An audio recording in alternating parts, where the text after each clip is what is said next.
Pt.2 joins us now. If you can hear me, Peter, hello and good evening.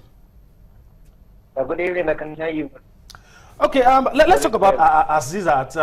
I was trying to talk with my guys in the studio, and we're trying to understand the footballing reasons behind the move. A lot of people will feel that if you're in Liverpool, you're okay. But we want to understand the reasons behind the move, if you can explain that to us. One of the reasons why it has moved is when you play in Europe, apart from playing for that club or a long time, when you move from one club to the other, it also shows how value in terms of market value. Okay. So we find that if you have to move within the country, so that as she grows in the game, she'll be able to play for the bigger clubs in the Champions League as well. Okay. What do you expect? Let's also talk. You talk about market value and all of this. This move, what does it do for her in terms of our profile? Asisat Oshoala is someone we're seeing as a top-ranked star here in Nigeria and in the world, a player almost everybody knows. How do you think this move will help build that profile to that level where she's ranked as, you know, one of the best female football players in the world? You know, like I said earlier on, if a player is able to change club, it means the player is very good. Okay. So it will get to a point where the bigger club out there will say, okay, you've done this in your previous club, we want you to come and do the same thing here. And if she's able to keep that consistency, it makes it easier for her to grow up in her professional football in terms of playing for the likes of some clubs that are outside of the England, UK as well. So we're looking at her getting into the Euro and also getting into the Champions League proper for the women's edition. All right, you just talked about our aspiration for the clubs. What also could be our aspirations for the national team? Now that she's doing so well in her career, what are our aspirations as well for the senior women's national team? Coming from Nigeria, I think it's a long time now that we have people who have set the pace for her to follow in the case of Messi, Akide, Pt.2, yeah. And she's like the next team that's coming now. So we're hoping that she'll be able to fit into that position where, with her in the team, Nigeria will be able to go far in terms of the national team. All right, Peter, let's leave Asisat for a while and ask you, as someone that has a lot of experience and seen it all in England, how can we have more players like Asisat getting up to this level, moving from a big club to another big club? How can we have many of such players for Nigeria? This would only happen if the players learn to work with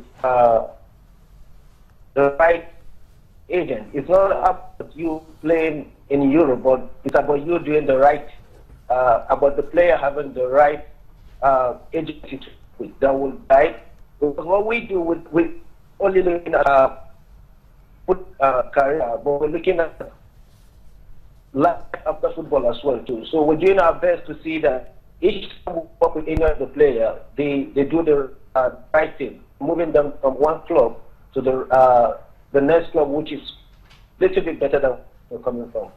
So say, for example, if we're moving a player from Nigeria to play in Europe, first we want to see a situation where each time we move the player have like not just 1 year contract, but again have like 2-year contract. So if the player is having less than 2 years contract in any of the club, then it means the player is not really measuring up in terms of going in. Okay, before I let you go, Peter, can you tell us any players that you have heard about, Nigerians also doing big things, maybe not like Asisat, but players that we can watch out for and try to read up about right there in England? The moment we're trying to see how, like you said earlier, to the Nigerian players into the English league. But most times the challenge we tend to come across is, we say to these players, you need some time to really prove you need to be out there, or you need to have them. They're always in a rush to go out. But one of the players that we're looking at might be the next big that we're hoping will come up after Aziz at the moment will be she plays on the 20, and she's trying to get into the national team, or she's on the national team, both the Super Falcons and back again. Her name is Ihezua. Okay. So we're hoping that we'll be able to do that with her. Okay, Peter, I want to thank you for your time on the show. Thanks for shedding more light on everything that has transpired, and we wish you well in all your endeavor and everything that you do.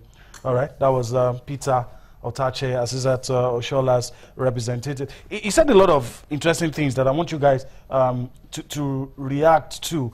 But first, let me ask you, it seemed to me like it was painting a picture that it's not just down to talent. You know, rising up the ladder is not just down to talent, how well you're managed. I don't know if you agree. I think he just made the point that it's not about playing, it's about doing the right thing and being represented by the right people. I always believe that the problem with Nigerian players generally, not just for women, Nigerian players generally, is that of representation. Okay. How is it that you go to a place like Cameroon, a club wants to sign a Cameroonian player, the club representative, the coach, the guys in the office that does the paperwork, they'll fly down to Yaoundé, go to Bofusam, go to Douala, come there, sign the player, hand over the club jerseys, the deal is done, the club gets the money.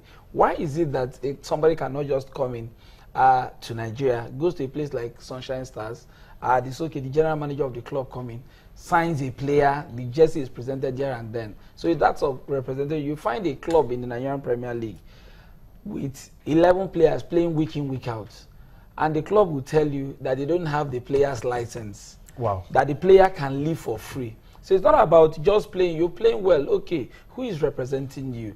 Does that person have your interest at heart?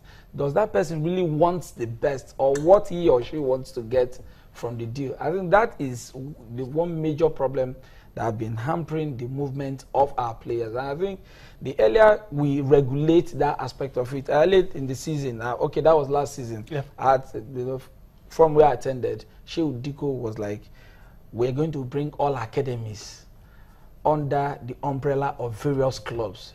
That is good. As an academy, you just can. Now we have people from one academy in Aba going to us now.